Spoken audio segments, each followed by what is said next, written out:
We developed a brand called Gitano. It did about $1 billion in sales. Actually, in 1991, the company failed and the banks took it over and we had to start from scratch. I wasn't a good dad to my oldest kids. I was really more married to my business. $1 billion to zero the next day and you have to start from scratch. What do you do? Where are you? Where do you go? At that time, it was very, very challenging. My guest today is Haim Dabah, a serial entrepreneur who's founded multiple multi-million-dollar companies across fashion, tech, real estate, and now healthcare. The first was Gitano, a clothing brand Haim and his family scaled to over $1 billion in revenue. They became one of Walmart's biggest suppliers, eventually sold the company to Fruit of the Loom, who took it public, and not long after, the billion-dollar company went to zero. Then, Haim started Regatta, where he pioneered a new business model in fashion, partnering designers like Vera, Wang, and Karl Lagerfeld with mass retailers like Kohl's and Macy's. He also brought Missoni to Target, and then he went on to sell that company to a $20 billion Chinese conglomerate. After that, he founded HDS Capital, a venture firm that invested early in companies like Uber, Spotify, Snapchat, and Pinterest. And during COVID, Haim pivoted into industrial real estate with his sons, co-founding Box Equities, which now owns over 6 million square feet with clients like Home Depot, Pepsi, and Rivian. And now, I'm not done yet, he's leading innovation in mental health as a key investor in Being Health, a company that's taking a holistic approach to mental wellness. Oh, and when he's not doing all that, he's running his farm, growing his own vegetables, raising animals, and finding peace on his tractor every Friday morning. I'm Victor Braca, and Momentum is where we dive deep into the stories behind business success. And stick around to hear Haim's amazing journey from tech to investing to healthcare and how he thinks that's the new big business opportunity just waiting to be tapped into. You're gonna love this one. Let's get into it. This episode is sponsored by the Sephardic Mikveh of Gravesend.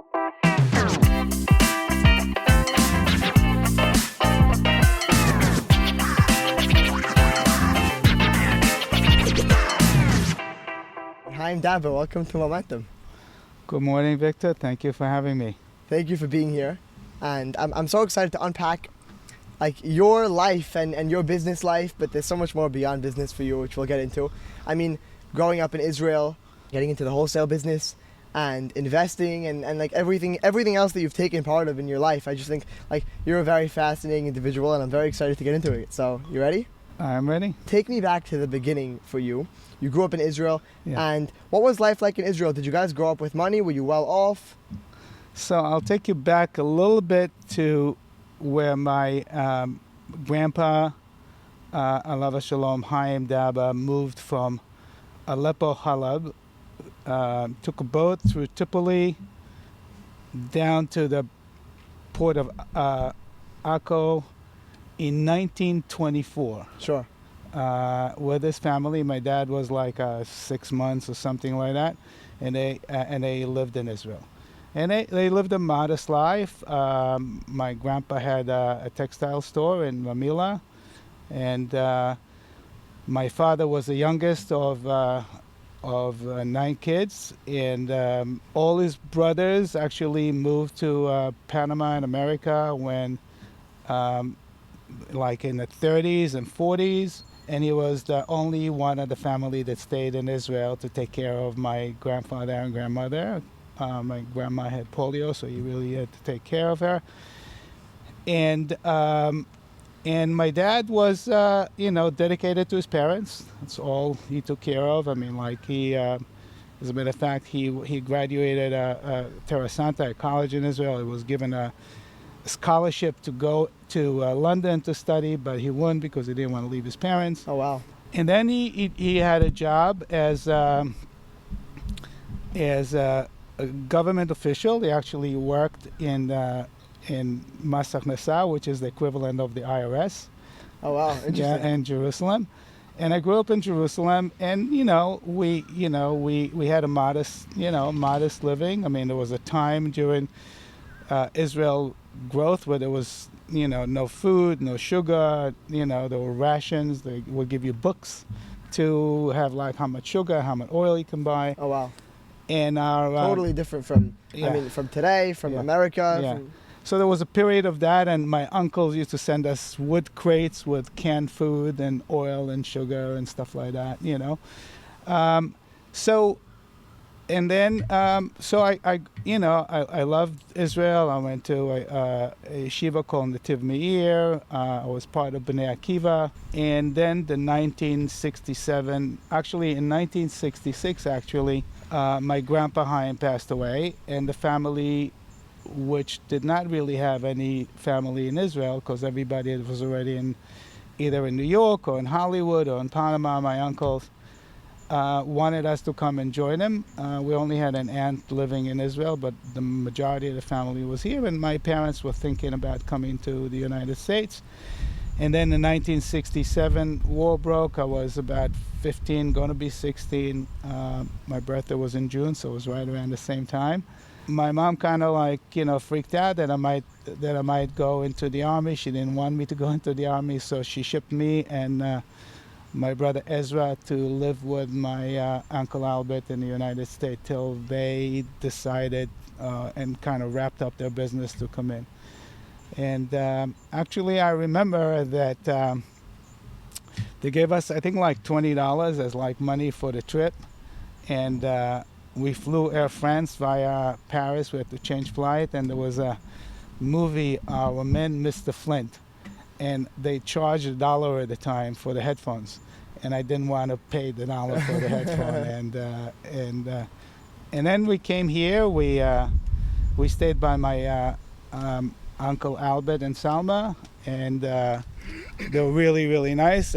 Actually, I went to school in Mira Yeshiva On Avenue R. On Avenue R, for a year, and then I went to school in Talmudical Canterbury in Baltimore, and that kind of was like my upgrade. I wasn't happy to live Israel, and I didn't know English when I came here. 16, learning a language from scratch is a big deal.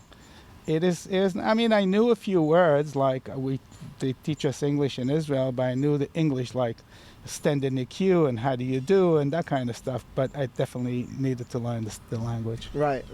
And I learned it from watching TV, because in Israel we didn't have much TV. Really? Yeah. Really? So, I mean, what was life like in Israel versus America? I know, like, was it in your time that they had to ration the food, or was that your when I was a kid, when I was a young kid? And like coming to America, do you all of a sudden see all this opportunity, like the land of opportunity? Like, what did it look like for you? Well, first of all, it was a lot. In Israel, it was one TV channel, and it was black and white. Right. And over here, it was like many TV channels in color.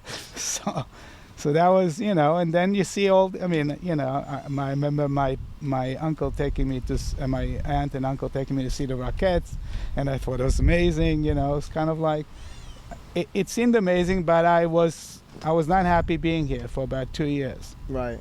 Right. Until my parents came. Right. And so from that time you were learning, you were in yeshiva when you came to New York, and what did you see as the path for yourself? Did you see a learning path? Did you see a working path? No, at that time there was not much learning path. I mean, it was like, nobody had the concept of like really giving up. I mean, you needed to learn. I didn't have money.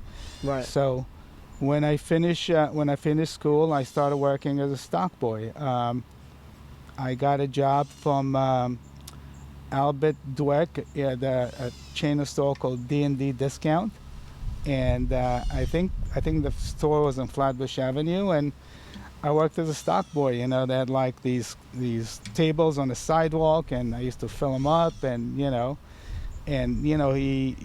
taught me and he believed me, and over time I became a stock manager, an assistant manager, and I was making money, and then my cousin Shula Diane, her husband had a chain of store called Straight from the Crate. Sure.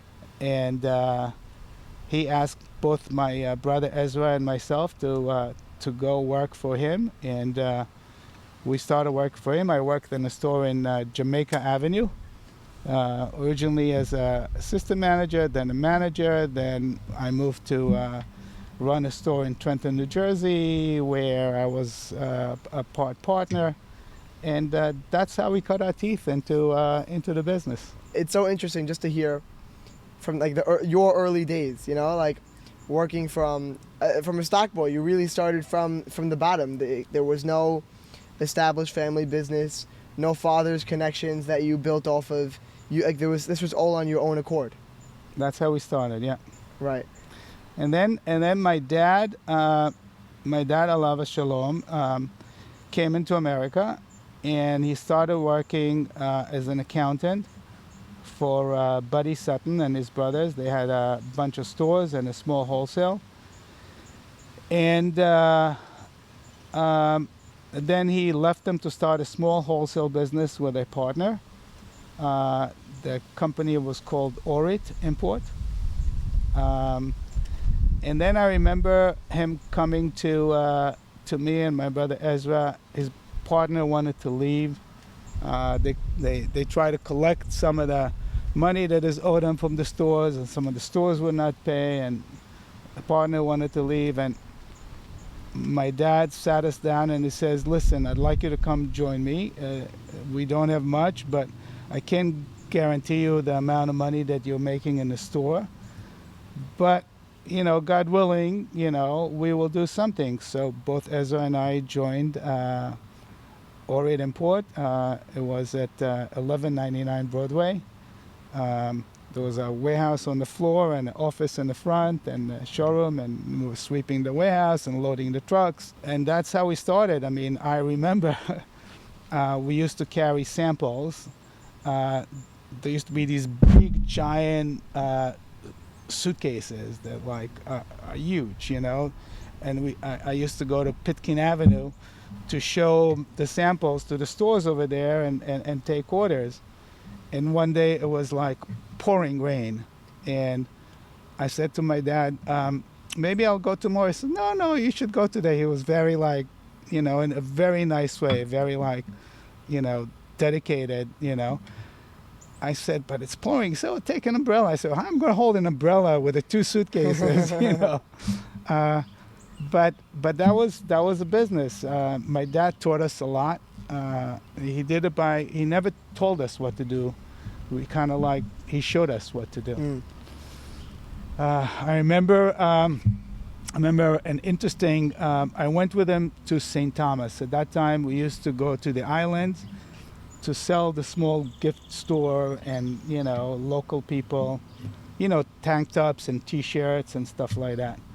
So we went to a store and we got a huge order. It was at the time was 160 dozen. We never, it's we used to sell 3, 4, 6 dozen, And it was maybe 3:30, 4 in the afternoon. And I said to my dad, okay, amazing order. Let's go to the pool. He says, no, we have one more store to go to. And I knew it was a tiny gift shop. The most they can give us is 1 or 2 dozen. Right. And we drove I think 40 minutes to that store. Really? And he got the 2 dozen, and and so that was the effort, that kind of the thing that my dad taught us. Even though others would think it's insignificant. Yeah. To get that extra 2 dozen on the 140 dozen, right? But right, so interesting. But that was his perspective of life, And how old were you at this point? I was probably 21, 22. You were 21, 22. Yeah. And you're working with your father. And so, what does it look like in the years that follow? I know it was a while from that point until you went out on your own, correct? Yeah, well, so with my brothers, Ezra, and then my brother Isaac also joined Orit Import. And then sometime in the late 70s, early 80s, we developed a brand called Gitano. It was kind of an accident. There was a T-shirt called Gitano, and we kind of knocked it off and developed a brand called Gitano. And we built a company that over time, with many divisions, that in the late 80s went public, and it did about $1 billion in sales. Wow. And $1 billion in 1988 is probably equivalent 2.5, 2.6 billion today. Wow. But still, it's a lot of business. And we had amazing people working at Gitano. It was called the Gitano University. Different people run different businesses. For example, Tzvi Ben Haim ran the swimwear division. Eli Harari ran the men's division. A.B. Shiheba ran the accessory division. Eddie Batesh ran the intimate division. And we had Gabe Zatuni and Alan Levy. We had tons of people that are now successful businesses that kind of like got their start at Gitano. That's so interesting. Yeah. It's great. It was like the university, like Gitano University. I love it. And like, after Gitano, like these are the baby Gitanos, if you will. You know? And it was like, and at Gitano, we basically, the thing that we did best, was like my brothers and I kind of divided the responsibility. And my brother Isaac focused on production. My brother Ezra focused on design. I was focused on marketing and managing the sales.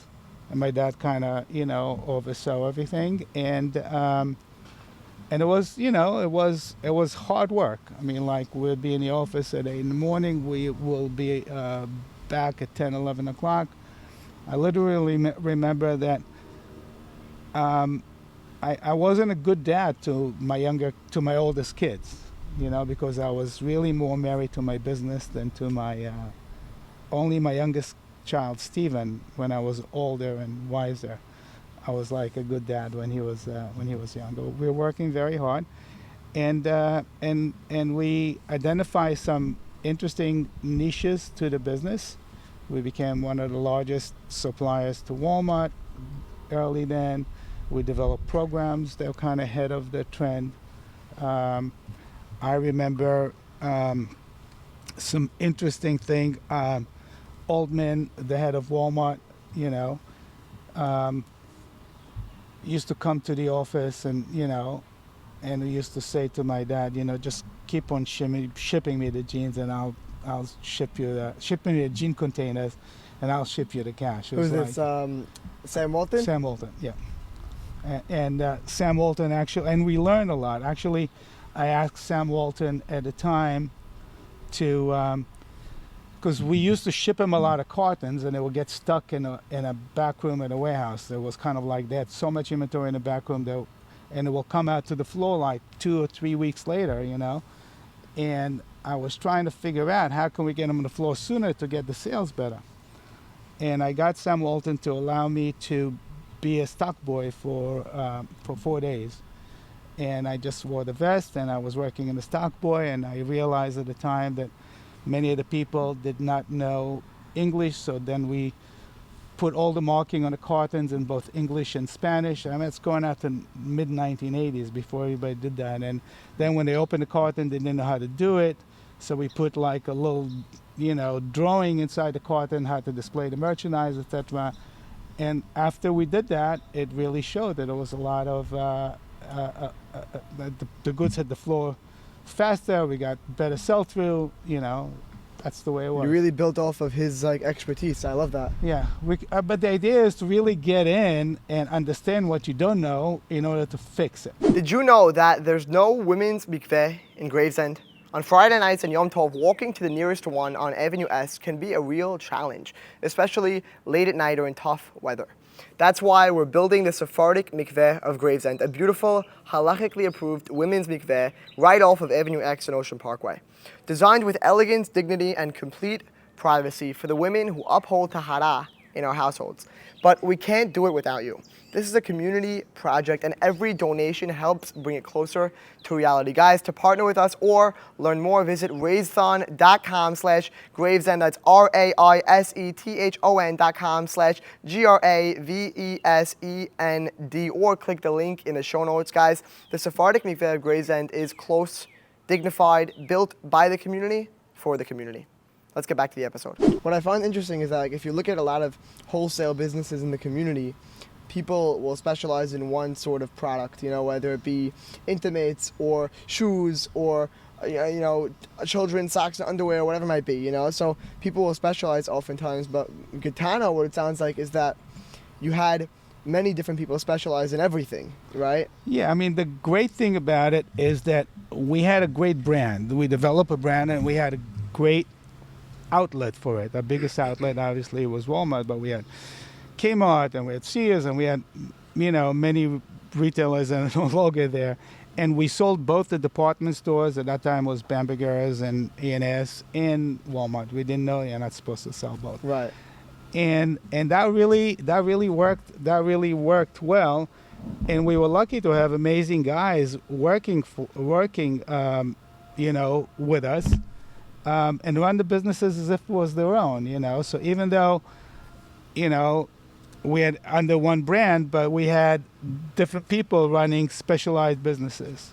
Right. I mean, Tzvi was the best at swimwear, Right. Eli was the best at menswear. I mean, and Eli, he focused on it, he built it, he got direction, he ran his production, he ran his sales. Everything was under, one umbrella. It's so interesting. It's like it's entrepreneurship within this big, Gitano conglomerate, so exactly. to speak. Right. Exactly. So I want to zoom into the growth of Gitano, because I don't want to just jump from, we started the business to we did $1 billion in sales. I want to get into the real growth stages of the company. You're starting with your brothers and your father. You guys are starting pretty much from scratch. You guys are not really titans of the industry. That's safe to say. And you ended up securing Walmart, Kmart, these, very valuable accounts, and you brought some of the best talent in the world from our community to run these divisions. And so, tell me a little bit about growing the company and starting in the beginning, and how did you guys set yourself apart? There were many importers at the time, right? So, what was the selling point for Gitano? I think first of all was the culture in the company. We kind of let people do what they do best. Secondly, we looked at opportunities or white spaces within various industries. So, for example, embroidered jeans at the time were very, very big. And we realized that companies like Walmart did not have any of that stuff. So, and we had amazing design and we started with small quantity. I remember my brother Ezra getting an order from JCPenney, I think, for 18,000 dozen jeans. We never got an order that big. We never knew how to manufacture it, but he took it and we figured it out. And then we got it and he shipped it, and then it grew from there. I love it. Just accept the order and then figure it out. Yeah. It was he came to us, when are we going to do that? That's awesome. How did you guys expand from just a company that does one sort of wholesale and one niche, so to speak, of wholesale and importing, to swimwear and ladies wear and clothing and shoes and whatever it might be? It came over time, I mean, we first did jeans, then we did sportswear, ladies sportswear, then we sorted our work, then we had somebody running that. Then there was activewear. It kind of grew slow, really organically over time. I mean, the company started in 1971, and it wasn't until 1988 that it reached $1 billion. So. Right. But listen, a 17-year $0 to $1 billion is still very. Yeah. Listen, any amount of years getting from $0 to $1 billion is very impressive. Yeah. But I mean, you were running $1 billion company. Yeah. That's And at that time, it was very, very challenging. Why? We grew too much. We didn't have the wherewithal. We had a CFO that was great when we were a $400-500 million company, but and then he became a chief operating officer. But he kind of got Peter principled when the company got to the $1 billion with different banks, line of credit, et cetera. And actually, in 1991, the company failed. And the banks took it over. Really? Yeah. Really? And we had to start from scratch. Oh, wow. Yeah. So, I mean, you go from zero, you reach $1 billion in revenue, mm-hmm. and then the banks take over the company. Mm-hmm. That's really up and down. That's the definition of, the highs and lows, yeah, right? Indeed. So, I wanted to ask you, how did you learn all that you knew about business at that point? You were running $1 billion company, but you hadn't gone to college for business, and did you pick it up all on the job from your father? Well, my father did not have the background for that, so I think we all kind of learn from learn from doing things and making mistakes and correcting and doing.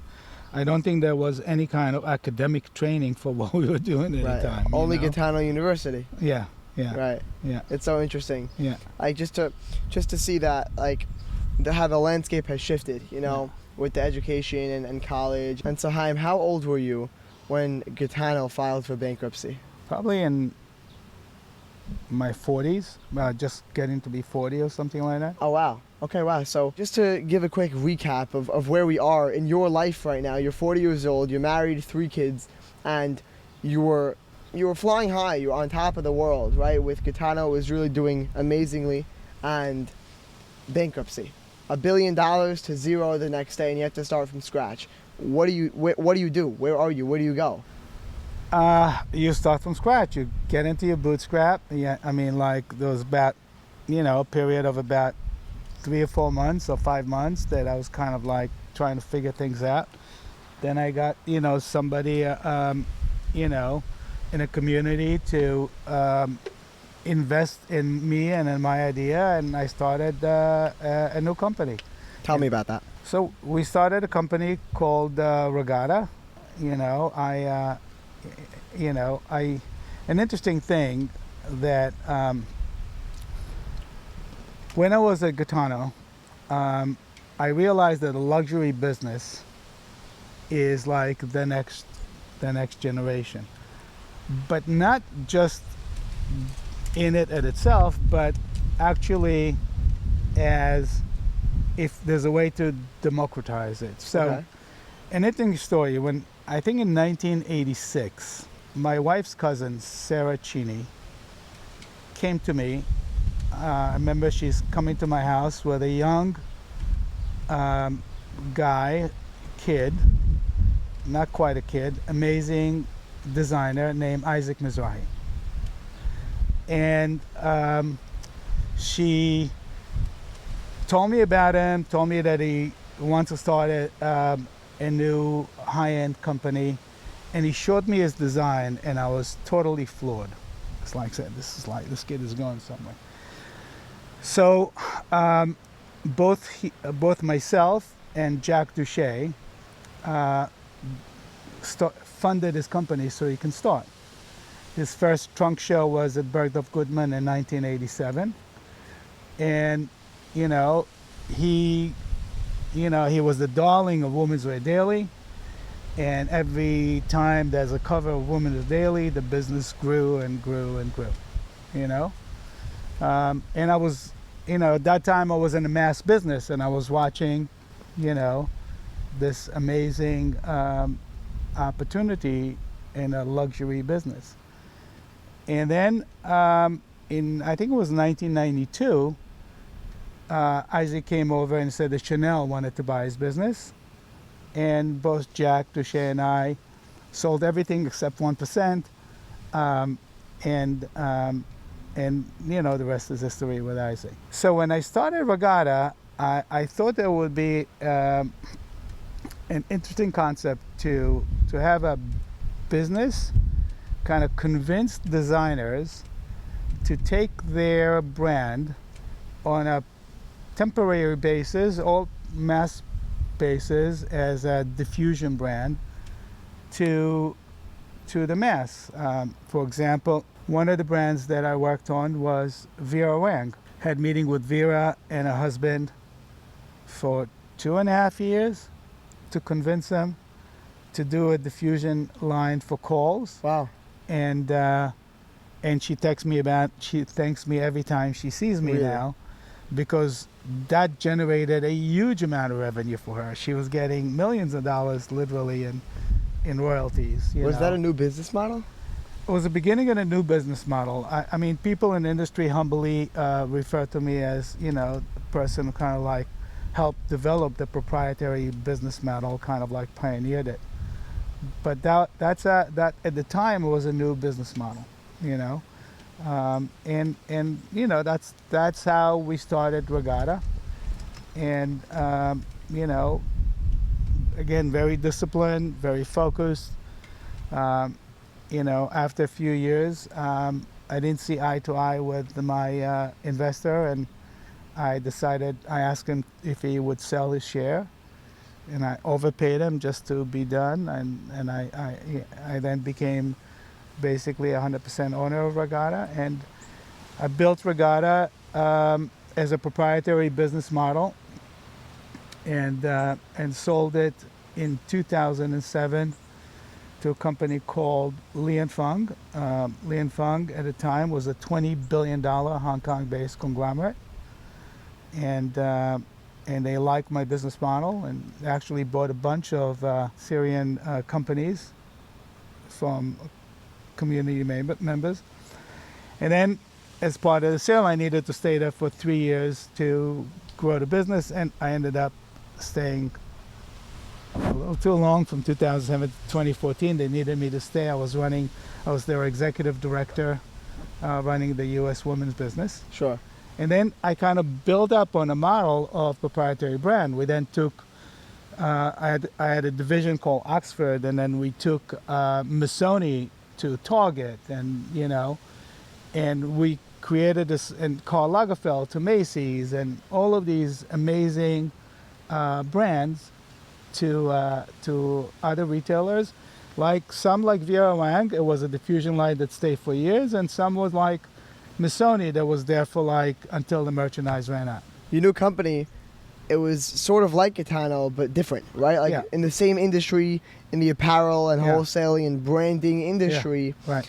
But you put a new spin on it Yeah. that seemed to be new in the whole world at the time. Yeah. And I mean, it worked out for you. They bought your business, and so you were there until 2014. You mentioned 2014, yeah. And what does it look like for you at that point? So actually, before we go into that, it was working for a conglomerate was different and difficult. I mean, I used to have to fly to Hong Kong for board meetings, literally fly 15 hours, spend 24 hours in Hong Kong and come back. What was that, once a quarter, once a year? Once a quarter. I mean, sometimes I stayed longer, but sometimes it was a round trip because I needed to be back. We continued to build on our Walmart business and our relationship with them. I had a boss. I never had a boss before. In your life, by the way, not we were a family since you were thing. in business, right? Yeah. So now I have a boss, and then I have, to report to my boss, to work with a COO, to work with a CFO. I didn't mind the structure. I was, but it was different. Right. And it was different, but it was rewarding enough. But what I saw at the time, and the reason I actually sold the wholesale business, is that I realized in 2007 that the power dynamics is shifting from the brands to the retailers. Sure. The brands started doing these collaboration directly on their own. They cutting out the middleman. Cutting out the middleman. Right. And when the brand dynamic shifts, and then I saw e-commerce coming and the direct-to-consumer stuff, and that's why I say, okay, it's time to cash out. And that's when I sold. And when I was working at Li & Fung, I saw that business model play right in front of my eye. It was getting much more difficult to do business because we were not just competing with other wholesalers; we were competing with the retailers. Right. And that was kind of like an interesting challenge. But I needed to get out. I needed to move to the next thing. Right. Ever feel like you're revving your engine but stuck in neutral? Maybe you're flooring it in the wrong direction, spinning your wheels, or worse, running on fumes with no clear road ahead. If that sounds familiar, it's time for a tune-up with Jeff Sitt. He's an author, speaker, and coach who knows exactly how to help you shift gears, gain traction, and accelerate towards success without burning out. Too many professionals stay stuck in traffic, bogged down by stress, indecision, and bad habits. But with Jeff, you get a roadmap to clarity, confidence, and control. He helps you remove obstacles, hit the gas on what works, and stop stalling on your potential. And here's the best part. Jeff is offering a free 30-minute pivot and prosper strategy call designed to help you get aligned, gain clarity, and head in the right direction. Again, that's no risk, no pressure, and no strings attached. So, If you're ready to turbocharge your life and finally get in the fast lane, book your call now at jeffsitt.com. That's JEFFSITT.com. Your next right turn starts today. Guys, very quick announcement. If you're seeing this before Tuesday, July 22nd, 2025, I highly encourage you to attend the Morris I. Franco Cancer Center's annual Table Set Go event. It'll be taking place at the home of Kim and John Kushner, and it's going to be an inspiring day benefiting families in our community who are impacted by cancer. You'll get to explore breathtaking theme tablescapes, take part in their elegant Chinese auction, and hear a moving panel as Cancer Center members share personal stories of strength, hope, and recovery. Every dollar raised helps provide essential services that lighten the load for families during some of their hardest moments. For more details, visit their Instagram at Morris I. Franco Cancer Center and check out the link in their bio, guys. It's going to be an amazing event. And with that said, let's get back to my conversation with Haim. If we move just back into that time period of your life for a second, before we move on to 2014 and beyond, right? Uh-huh. Even before you sold the company, can you tell me like a couple, maybe if you have a story that illustrates like the growth of a business, the growing stage of a business? Like, I know for some people it's like working, through the night and pulling the all-nighter just to get on the phone with China in the middle of the night or whatever it might be. For some people, it's not coming home during key milestones and like missing weddings or parties. Like, I just know that like so many people have these crazy stories of the insane grind that comes with building a company. Do you have anything like that? Yeah, the thing that my wife remember most and that pains me most is she used to come to pick me up to go to dinner to my parents with the kids in the car. And I would be on the phone up in the office and say, honey, come over, pick me up at whatever time. And 3 hours later, she'd be still in the car, with the kids screaming in the back seat of the car. And I'd be still busy with the business. And I put that first. And then when I finally got to the car, I kept on feeling so guilty. And I said, I will never do it again. And I kept on doing it and doing it and doing it. Right. But that's what you have to do. I mean, what my dad used to always say, Alav Shalom, you have to strike while the iron is hot. Right. If I was on the phone with that Walmart or Kohl, GMM, I wasn't hanging the phone because my kids were waiting in the car. No, I needed to continue that phone call, I'm with you. So, but later on in life, as I got wiser and smarter, whenever my wife would call and I would be on the phone, I don't care with whom, I would say, hang on. My wife is calling, my son is calling, I need to put you on a hold. And they respected that. That was one of the nice things about it. So when you show them that you have your other priorities, they say, sure, no problem, take your time. Right. Right. Interesting. Like to see how it played out from earlier in your career when you were building your business and they had the leverage, Yeah. I think it's more being wise. Tell me, what do you mean by that? As you grow older, you realize the family is more important. Right. I think even early on, even if I told the GM at Walmart at the time, hang on, I need to talk to my wife, he would have said okay. He would have respected that. Right. I chose not to do it because I was not as wise. Right. But it's also hindsight is 20/20. Yeah. Hindsight's 20. But I'm sure there are those moments where you really did need to put in those extra 3 hours, Oh yeah. I mean, I was working during the height of Gitano. I'd be in the office at 8. I'd come home at 11. Wow. Really? Yeah. Really, really working 18-hour days, Yeah. 12, 18-hour days. Yeah. Wow. So you sold your company to Li and Feng in 2007, and you were there until 2014. Mm-hmm. And then, what do things look like for you at that point? How old were you? Yeah, I was like in my mid-50s. You're in your mid-50s. Yeah. And so, did you stay in the wholesale business? No. Okay, tell me. So the last thing I wanted to do, the reason I sold in 2007 is to get out of the wholesale business. Right. So the last thing I wanted to do is to stay in the wholesale business. And I kind of also, I kind of decided to hang around younger people to get energy and to get some wisdom from them. I used to go to breakfast in a suit and a tie on the Upper East Side at 8 o'clock for my apparel-related businesses. And now I was investing in tech startups, and I was going to breakfast at Kenmore and Lafayette at 11 o'clock wearing jean and T-shirt. Right, totally different. Totally different, much more casual, and I got like a new passion, you know. I actually started investing in tech startup before 2014. As an angel investor? As an angel investor, I basically told the guys at Li & Fung that I needed like a day.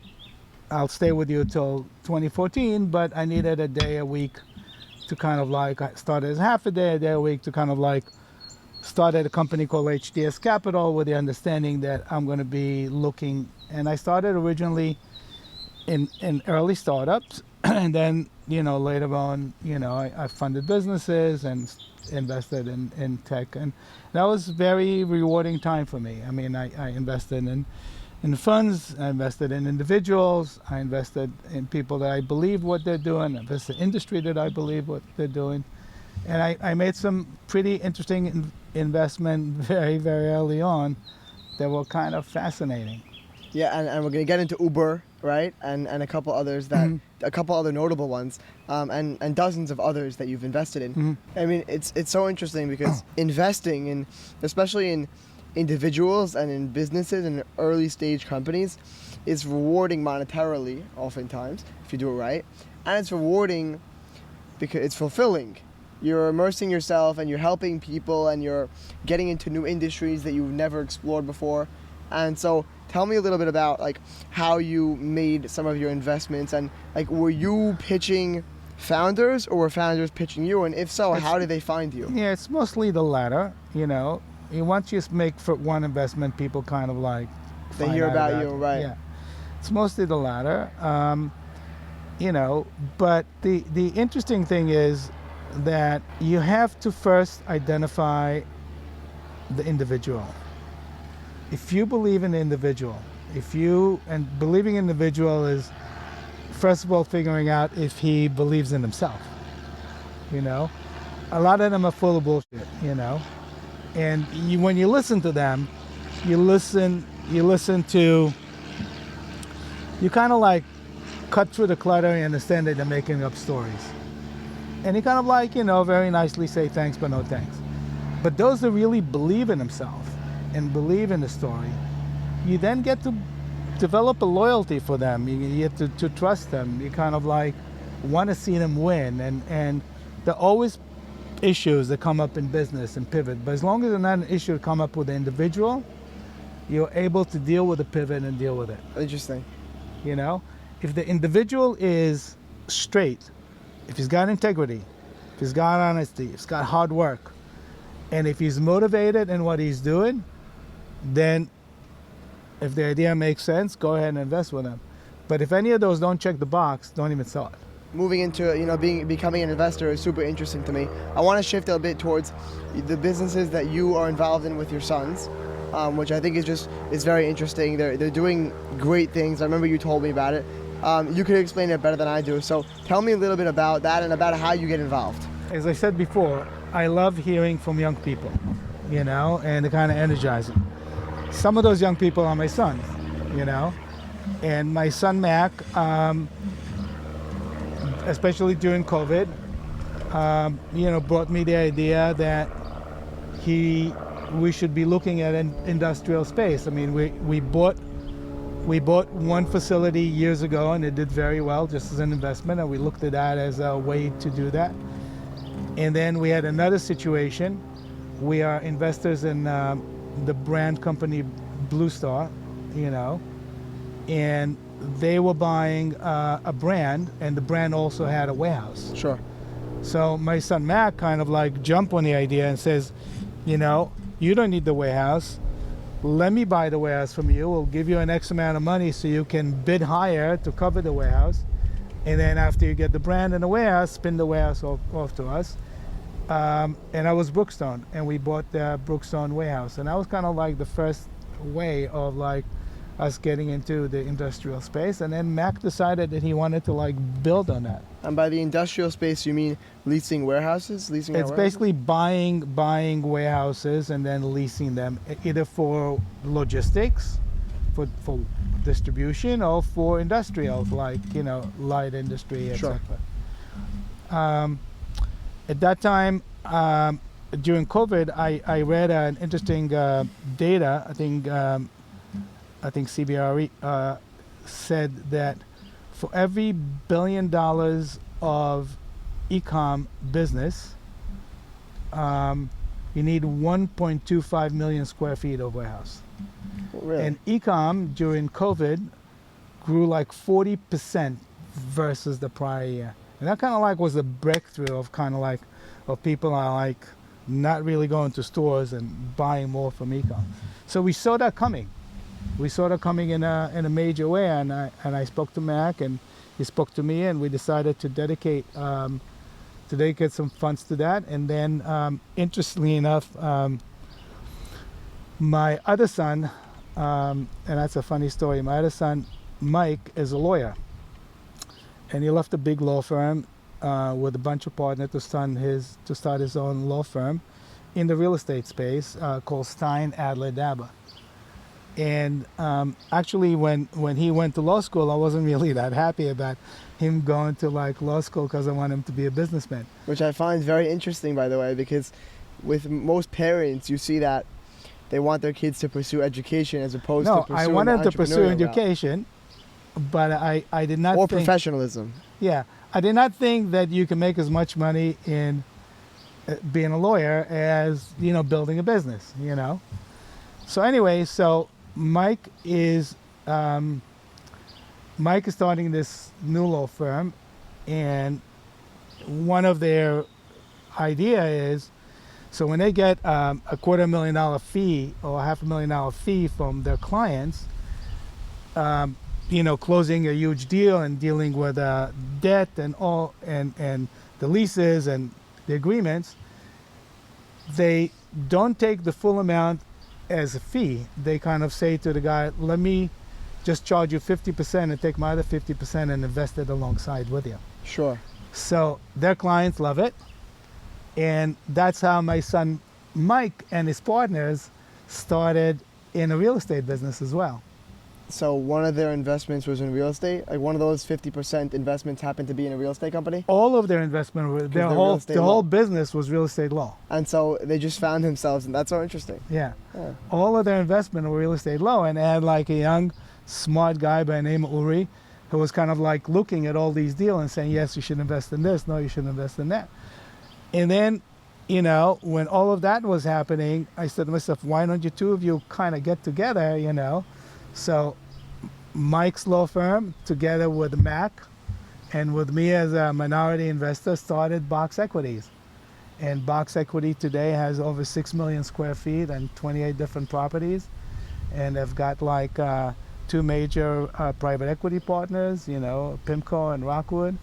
And that all started like in the last year of COVID, not a long time ago, you know? That's very recently. Yeah. So interesting to hear about it, and you guys are actively growing that business. Yes. Yeah, it's a big business. I am basically the silver hair guy in the room. They have like 3 active partners who are, you know, Mac. Listen, silver hair is better than no hair. You know?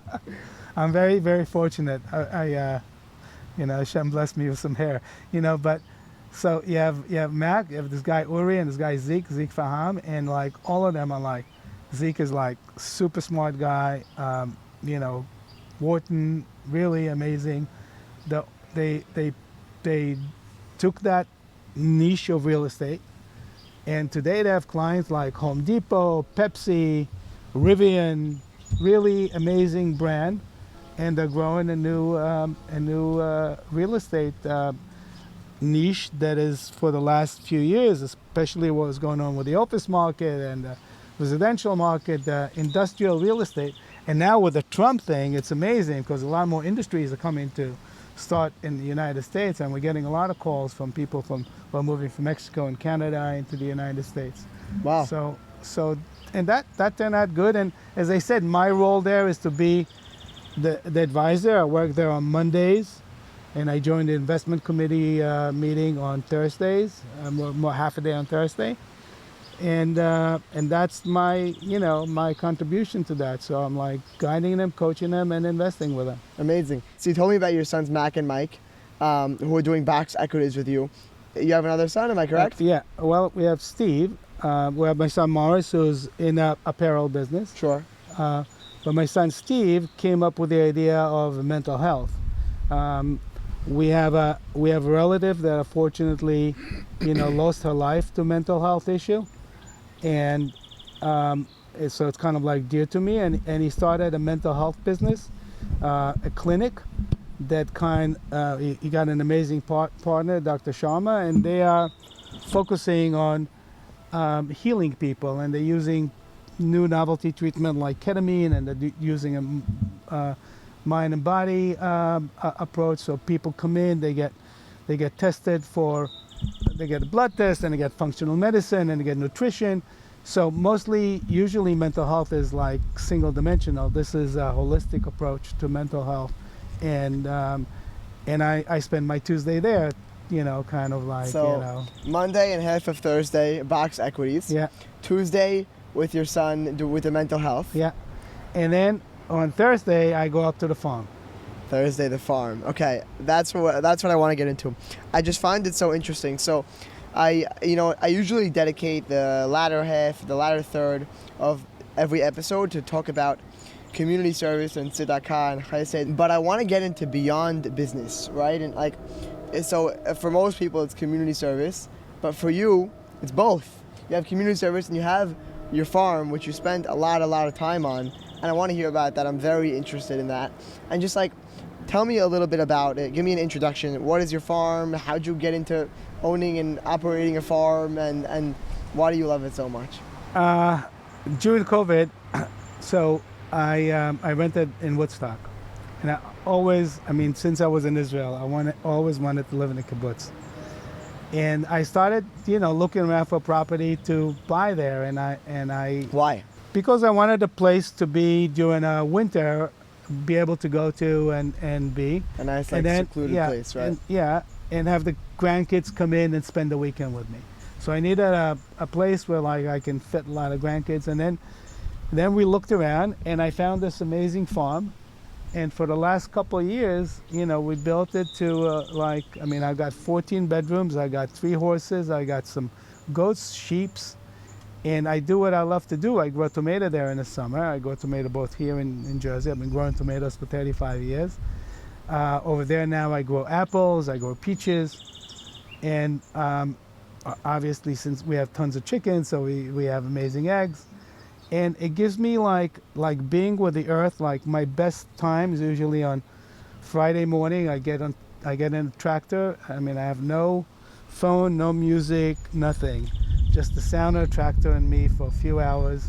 And that's probably my favorite time of the whole week. Incredible. I don't know. I find it so interesting how you're in business and you're in very modern, everyday, regular investing and real estate and mental health and then you go to your farm. Yeah. It's such a cool escape. Yeah. It's a cool getaway. Yeah, it is. It really is. I've got a pond. I've got 2 streams. I built the kids' tree houses. Great. And my grandkids love to come up and spend time. How else can a grandpa spend the weekend with the kids, waking up in the morning, going to pick up eggs from the chicken, and then making eggs for breakfast? Right. Wow. know? I feel like after people are successful, oftentimes success causes a hunger for more success, right? And obviously it's not a bad thing, and you still work, right? But I just think I admire how you were able to take a step back and do what you love. And people have to play golf. I never played golf. Right. Right. People dedicate a lot more time to golf than I dedicate to my farm. Right. But I usually in the winter from September through April, I go Thursday afternoon, I come back Sunday afternoon, and when we're lucky, we have a lot of grandkids over the weekend. Great. Love it. I have so cool. a local farmer friends that I would never have. Right. I'm the only Jewish guy.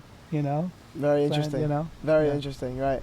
And tell me, like, to move into charity and philanthropy for a second, tell me how you get involved in that sense. I mean, so we have, we have a foundation, Barbara and I, and a family that we give, and I like to give deep. Of course, you have to give everywhere when you can, but Barbara loves to give to hospitals, so we give to Cornell, and I give to some charities in Israel, and obviously the community charities. There's one charity that I've been connected with for 12, 15 years, a big charity called Delivering Good. They're part of the industry. They give, literally, millions of hundreds of millions of dollars in products a year to needy people throughout the United States. A few years ago, about 5 or 6 years ago, Ezra Ashkenazi asked me to take the leadership of PROPEL. And the idea, I think it was like maybe 7 years ago, and the idea there that women in our community at the time did not have the wherewithal to really reach career, and we kind of like created a platform and a team to support them in whatever career they wanted to get into. And we are very blessed, Baruch Hashem, that I think today the community women that we have helped are generating over $30 million of annual revenue. Wow. Into their household, which reduces the dependency for schools, for food fund, for all of the above. Wow, that's amazing. Yeah, That's and a great it's metric. growing. It's Wow. growing. It's a huge piece of. And today, Gail Forst is the leader, and she's amazing. About a year ago, we changed mantle. I'm just in a support role. Jackie and I left and gave the mantle to Gail, who's doing an amazing job there. To give a recap of your whole life, of what we learned about you today, you came from Israel at the young but ripe age of 16, right? Like such a pivotal time. And you weren't happy with it originally, and you didn't know English, right? And you had to learn.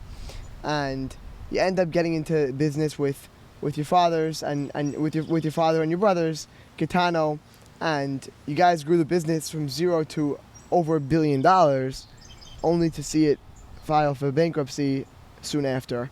At that point, you had kids at home, and you started a new business. You pioneered an industry with Regatta. You really pioneered a new business model over there, and you turned yourself into, after selling that company, you turned yourself into an investor, and you're able to see what's beyond business, right? You're able to spend time on your farm with your family, with your kids and grandkids, and obviously give, and you use the word give like 40,000 times, which I think it's unbelievable, and I love it. I think it's very admirable. So I want to ask you, like, looking back at that whole summary of your life, of your career, what has been your momentum moment, the moment where you would say, and there might be many, but if you had to choose one, the moment where you would say you gained momentum, where things turned around for you?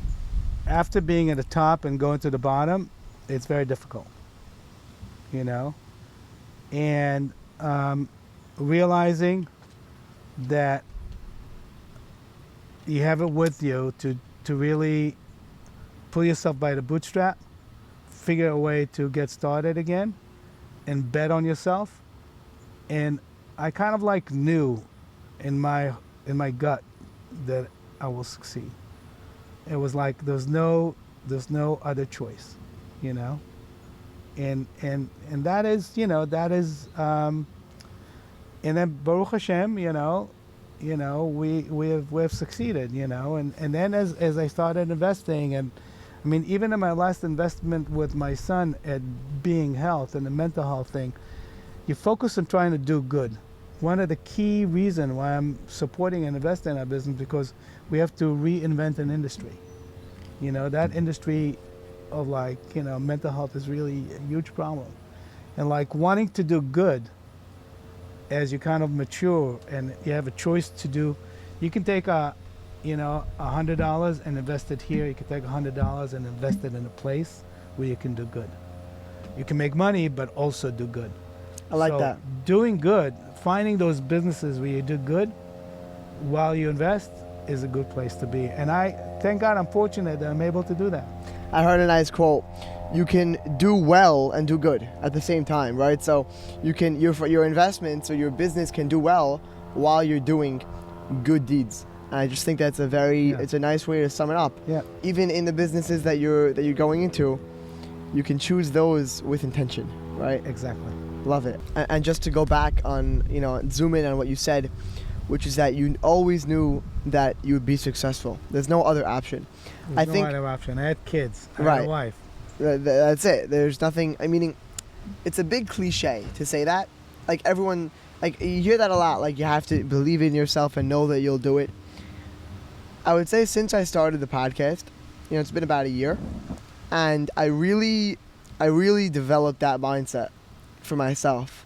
I know I'm going to be successful, like no matter what I do. So, like no matter what business I'm in, and I think it's very interesting because it is a big cliche, and people just write off cliches, right? Like, oh, everyone says that. Disregard, right? But it's really true, and it instills you with a sense of confidence, in whatever you're doing, to know that, if you're going to a new business, I might not know what I'm doing now, but very soon I'll be successful, right? Or very soon I'll turn things around. Yeah, you have to trust yourself. I love your probing questions, but it comes from curiosity. It comes from but it has you're sitting there full of confidence, and I think anybody who's successful has to at least, like I said when I was investing in startup guys, if they're not confident in their ability, then you cannot be confident in investing. Right. Haim, thank you so much for coming. Thank you. And this is very insightful. Thank you. All right, Thank awesome. you very much. Thanks so much for listening until the end. And as always, here are the 3 things that you can take away from this episode. First, convince yourself that you will be successful. Haim built Gitano into $1 billion business, and when it all collapsed, he didn't blame anyone. He bet on himself, he started over again, and he ended up building an entirely new business model in fashion that hadn't existed before. But none of that would have happened if he didn't believe he would succeed. Like he mentioned towards the end of the episode, he always knew he'd be successful. I can relate to that personally in my life. I know that I'll be successful. I don't know exactly in which industry or how or what my life will look like, but I just know that if I put in the time, if I make the effort, if I really try my best, I will be successful. And that just instills a sense of confidence in me that carries over into everything I do. So believe in yourself, convince yourself that you will be successful. Second, you're never too experienced to get your hands dirty. When Haim realized Walmart were sitting on his inventory for weeks, he asked Sam Walton if he could work undercover as a stock boy. That single experience directly led to an increase in sales. No matter how big your company gets, being on the ground is sometimes the only way to really understand your customer. And third, don't be afraid to reinvent yourself. Haim went from fashion to tech investing to industrial real estate, and even today he's still building and advising companies while spending his Fridays on his farm. There's no rule that says you have to stay in one lane forever. Dip your feet in different industries, try new things, and discover what you love to do. Now, granted, you have to do these things responsibly. Don't just go hopping around to a different industry every year. But I think the lesson here is to always look at your life through a lens of consistent improvement and reinvention. If you enjoyed this episode, you're going to love my conversation with Joey Shami. Joey is the co-president of Delta Children, which is the largest manufacturer of children's furniture in the world. In that episode, Joey opens up about what it's like to lead a company that not only dominates an industry with partners like Jeep, Walmart, Home Depot, and so many more, but also to give back and focus on your community during the journey. We spoke so much about Joey's immensely charitable activities and how he juggles business and giving back. Check that out on any platform by searching Momentum Joey Shami or by clicking the link in the show notes. And guys, with that said, Thank you so much for watching this episode. Please share it with a friend who you think would enjoy it. We're trying to grow the podcast as large as possible, and I want you to join the mission. Be a part of that. If you're listening on YouTube or Instagram, click that subscribe or follow button. If you're listening on Spotify or Apple Podcasts, be sure to rate us 5 stars. Thank you so much for watching, and I will see you in the next one.